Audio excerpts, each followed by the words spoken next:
How's it going, YouTubers? My name is Slugbug0, and welcome to my desktop. No, in all seriousness, there's a point to this video, so don't click away. I won't be playing The Escapist, obviously, or else I wouldn't be starting on my desktop. Instead, I have a challenge. Now, I normally wouldn't do something like this. Normally, I would post a video about gameplay, obviously. That's what I'd love to do, and watch others do, and just whatever. Okay, so I decided to come up with a Minecraft challenge.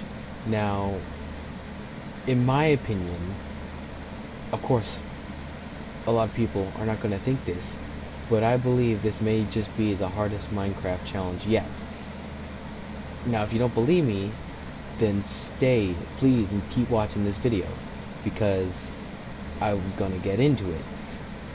I've seen many other Minecraft challenges, such as, the try to complete specific tasks without jumping, and, small challenges that, while yes, they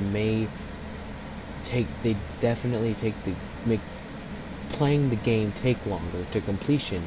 It's not really such a difficult it's not necessarily a difficult task. Let me just get right into this and why I think this may be the hardest Minecraft challenge yet. And this goes for anybody who wants to try it. Any viewers, please feel free to try it and send me a link in the description of the video of maybe you beat it. Maybe you beat my challenge.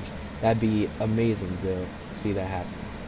So here is the rules of my hardest Minecraft challenge.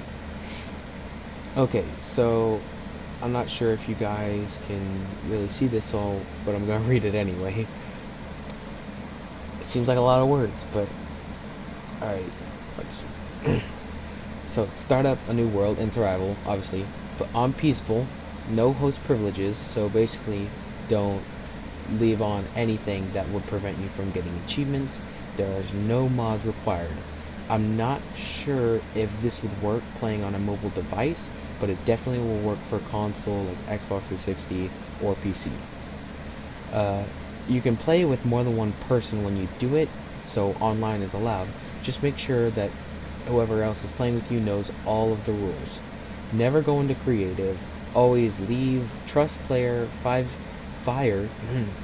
spreads, TNT explodes, and player versus player on. Any randomly generated world can be used at your disposal for the challenge. That means no tutorial world either, or else that would be way too easy. You get way too many good items at the start of the world. And you can make a second world file, whatever, of the first generated world, use the same seed from the word that you found happen to be generated for you in creative to map out key points, or simply making sure that the world generated them, because sometimes you get that one world that's like, oh yeah, everything seems good, and then there is no nether fortress, or the end portal didn't spawn, because yes, it seems like not all maps that generate in the console version, at least not at 360, will spawn an end portal. So, such as an end portal, if the nether has a nether fortress, where any desert or jungle temples spawn, if any villages spawned, and to get a good look at the biomes. So, while basically, I'd say randomly generated, so that no one can look up a specific seed and they get a bunch of details on it, like where's this underground dungeon, where are all these diamonds, and things like that. But you can keep cycling through seeds until you find a map that you think would work well with this challenge. So almost anything above ground is fine to find and explore, but no purposely looking or digging underground to mark down resources, because you'll see later why I put that in. Bonus chests on, it's allowed. Biome, set that to small, because actually with one of the latest updates for Xbox consoles, I'm sure it's all consoles, they've added, you can change the size of the biome, so leave that small. No super flat world, obviously, and make sure structures generate. That's kind of necessary.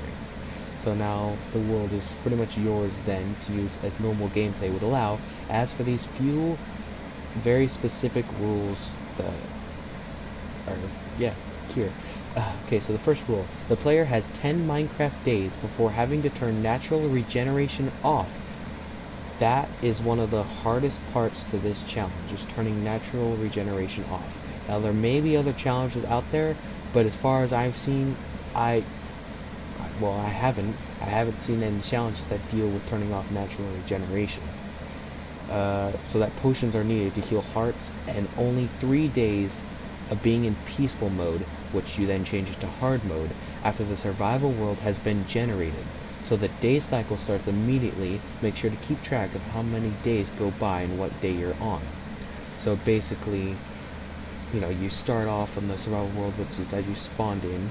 It's day 1, so you have all the way through day 1, then day 2, then day 3, before you have to switch from peaceful to hard mode. So in other words, you have 3 full days to do whatever you can in peaceful, and then basically the morning of the 4th day, that's when you have to be in hard mode. So that's why I left this note. 1 day equals a full day in that cycle, and these challenges do not go into effect immediately.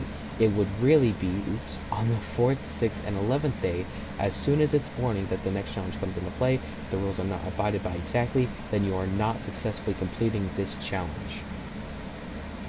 And I take that seriously, because I want this to be as challenging as I possibly could think about it being, without being impossible. Okay, third rule. Most things will play out as normal Minecraft does. Like, you can choose what you want to do with spawners. You can harvest any type of food, forestry, But there is a couple exceptions, such as there will be no doors that can be used in the building that you are in.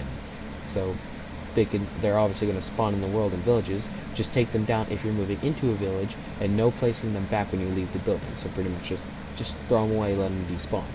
So either place a block to close yourself into the building, or leave it open and hope that no mobs come into your structure. No replanting saplings of trees. Coarse plant seeds and cactus are fine because they aren't classified as saplings. But if you, for some reason, run out of trees, then you're kind of screwed. Okay. No making anything that includes redstone in the recipe, and no redstone contraptions are allowed to be built. So minecarts are practically pointless. You can't really create a travel system without redstone-powered rails. And just in case you're that kind of person that likes to make farming easier, the only exception is redstone and potions. You can use redstone. I think it buffs the potion to give it, like, I actually don't remember what redstone does. I'm pretty sure it makes the potion more powerful though. Yeah. And totems of undying can be collected, but can't be used no matter the situation you're in. Totems of undying were also one of the newer additions to Xbox 360 Minecraft, so had to add that in. But, okay. Rule 4. The player must sleep every Minecraft night, so you'll need to make a bed within the first day. It doesn't matter what time you sleep at night, just so long as you sleep in a bed before the next sun comes and the game doesn't allow you to sleep. That makes sense, right? I hope. Being in a place like the Nether or the End where you can't keep track of time doesn't matter. Only go off of what time it is in the overworld. So if it's night when coming out of the Nether or End, just sleep the rest of the night away and go back to day, just in case you don't know what time it is, and next thing you know, it ends up being day and you forgot to sleep. So, kind of on the realistic side, so it's also like a kind of time waster. Like, you can't get as much done in the night because you're worried about sleeping and possibly missing a chance to sleep. That also means that going in a cave for too long is risky, because if you go in at day, it's like, I guess that would prove that it might be an obstacle. Like, people could get away with being in a cave so long that they go in at day, night passes through, and then they come out at the next day and they get away with it. They're making a video, but yeah, never mind. Okay, for a note for this is the first time entering the Nether, you will have all of that time to explore as much as you need to find. Oop, that's supposed to say find. My bad. To find spawners, as you are allowed to be back in peaceful. So basically, first time enter Nether, you can be in peaceful. But the next time you enter the Nether or quit the world and load it back up, you must be back in hard mode, even in the Nether. You can save at any point you desire, but a save will not really save your progress if you die and want to stay true to this challenge. Because if you die, then you have to start everything over. Forget everything you just did up until the point that you died. Because Rule 5. Failure of following any of these rules, such as forgetting to sleep, means restarting all of your progress, especially if you die. On PC, there should be a mode for that. I don't remember what it's called exactly. Just use it, make things easier for you. And making up for all the work you did is the most exhausting part. But the same seed can be used over and over again if you found a decent world and it should help you when trying to get back progress you've lost, because you kind of remembered where certain spots are. Maybe you want to build your house in the same exact location. And this is the last note.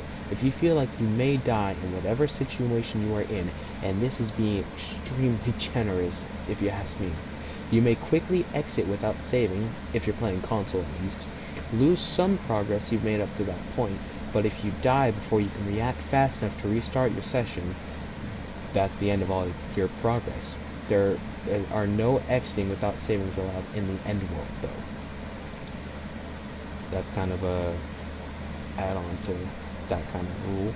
Alright, so those rules are nothing too special, but this is the real challenge, the quest that must be completed while following these rules to beat this challenge. Alright, so number 1. You must have at one point in time at least 50 blocks of coal, 100 iron ingots, 50 gold ingots, 30 emeralds, and 10 diamonds. Once you have reached the specified number, keep note that it has been reached, and those resources can be used however they are needed. So long as the number has been reached, they just must all be reached at the same time in your inventory to complete this task. But the resources can still be used freely so long as the total number of items needed is reached. So I'm just saying that, while you're trying to gather these resources to have all of them at the same time, you can still use them, and you kind of have to, because you can't use a stone pickaxe to mine iron. So, oh wait, no, you can't use a stone to mine gold and diamond. That's what I meant to say. So, you can use iron, just know that eventually when you reach 100, there you go. Okay. I hope you understand what I'm saying here. I can't really be any more descriptive about that. Number 2, you must find and defeat the Ender Dragon. Take the Ender Dragon egg, and find and take the Ender Dragon head in the Ender World City. Excuse me. Only if both of these items are in your inventory at the same time will the quest be complete. You must spawn the Wither and kill it. That was 3. 4, you must respawn the Ender Dragon and kill it again. 5, you must kill at least 50 skeletons, 50 creepers, 25 endermen, 50 spiders, and 100 zombies of any kind. Now the 25 endermen should be easy, because once you're in the end, once you've killed the Ender Dragon, you can just take out a crap ton of endermen there. Yeah. Number 6, you must obtain at least 3 CDs, or music discs as Minecraft calls them, by getting a skeleton to hit a creeper with an arrow, and that arrow kills the creeper. If you hadn't known that you could get a music disc by having a skeleton kill a creeper. You must 7, you must fully enchant. Any enchantment will do. A full set of armor that you're wearing, a sword, a bow, a pickaxe, and an axe, all enchanted in your inventory at the same time. So that includes your enchanted armor on, everything on you at the same time. Check that off. Number 8, you must collect at least 3 totems of Undying. Again, you can't use them. 9. You must collect at least 1 bottle of Dragon's Breath and have made at least half of the different potions that you can make. The most basic is acceptable, meaning having made at least 7 different types of potions. And 10. Lastly, you must write down in a book and quill at least one thing you've done every Minecraft day with the given day it was done. So this was all meant to be extremely time consuming and as difficult as normal vanilla Minecraft can be. Good luck. That's all I can say. I feel like this would be a really good challenge, and I want to try it out myself if I could ever find the time. When I find the time, I'll definitely try this out myself. But it's going to be a huge pain. I know that for sure. So I've probably been going on long enough about this. But that's really all I have to say, because this video, I'm definitely not going to be able to do anything else on this. So really hope you guys enjoyed, and please try this challenge out for yourself if you think it's worth trying out, or if you don't, then sorry if you think it's taking up too much of your time. But I just hope that I kind of get a number of like Minecraft community people's response to this. That'd be pretty awesome, I'd say. So thank you guys so much for watching. If you did enjoy it, then leave a comment down below that you, I don't know, you want to watch me play more games like Minecraft, and it wouldn't be, I don't know, just tell me down in the comments what games that you'd like me to play next. How about that? After the Escapist is over, and I don't can go anyway. Really hope you guys enjoyed. Leave a like. Don't forget to leave a like. I almost forgot to tell you to leave a like, so you should leave a like, because I remembered, right? Yeah, okay. Leave a like if you think this challenge is worth trying out. Really hope you guys did enjoy. Stay slimy, my slugs.